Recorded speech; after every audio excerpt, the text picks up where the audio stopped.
Summer வந்தாச்சு. What's your plan for this holiday? எங்க கிட்ட விட்டுருங்க, நாங்க பாத்துக்கிறோம்.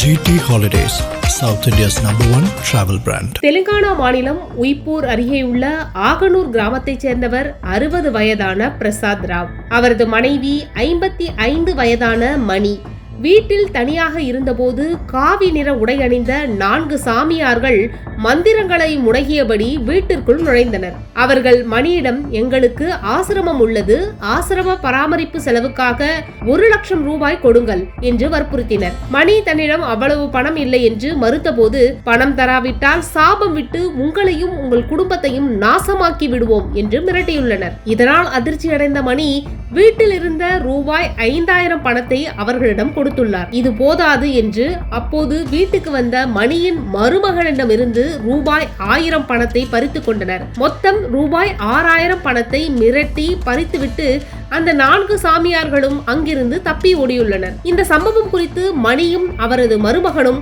உடனடியாக உய்பூர் காவல் நிலையத்தில் புகார் அளித்தனர். புகாரின் அடிப்படையில் துணை ஆய்வாளர் சுபாஷினி வழக்கு பதிவு செய்து விசாரணையை தொடங்கியுள்ளார். சம்பவ இடத்தில் இருந்து CCTV காட்சிகள் உள்ளிட்ட ஆதாரங்களை சேகரித்து சாமியார்களை அடையாளம் கண்டு கைது செய்யும் பணியில் காவல்துறை தீவிரமாக ஈடுபட்டுள்ளது. இதுபோன்ற போலி சாமியார்கள் வீட்டில் தனியாக இருக்கும் பெண்களை மத நம்பிக்கையை பயன்படுத்தி மிரட்டி பணம் பறிக்கும் சம்பவங்கள் தெலுங்கானாவின் பல பகுதிகளிலும் அடிக்கடி நடைபெற்று வருகின்றன. இந்த சம்பவம் ஆகனூர் கிராமம் முழுவதும் பெரும் பரபரப்பையும் அதிர்ச்சியையும் ஏற்படுத்தியுள்ளது. பெண்களும் முதியவர்களும் தனியாக இருக்கும் போது அந்நியர்களை வீட்டுக்குள் அனுமதிக்க வேண்டாம் என்றும், சந்தேகம் ஏற்பட்டால் உடனடியாக காவல்துறைக்கு தகவல் தெரிவிக்க வேண்டும் என்றும் போலீசார் அறிவுறுத்தியுள்ளனர். கைது செய்யப்படும் சாமியார்களின் உண்மையான அடையாளம் மற்றும் அவர்கள் முன்பும் இதுபோன்ற சம்பவங்களில் ஈடுபட்டிருந்தார்களா என்பது உள்ளிட்ட விவரங்கள் விசாரணைக்கு பிறகு தெரியவரும் என்று எதிர்பார்க்கப்படுகிறது.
அனல் பறக்கும் செய்திகளை அப்டேட் செய்து கொள்ள நக்கீரன் களத்தை இப்பவே சப்ஸ்கிரைப் பண்ணுங்க.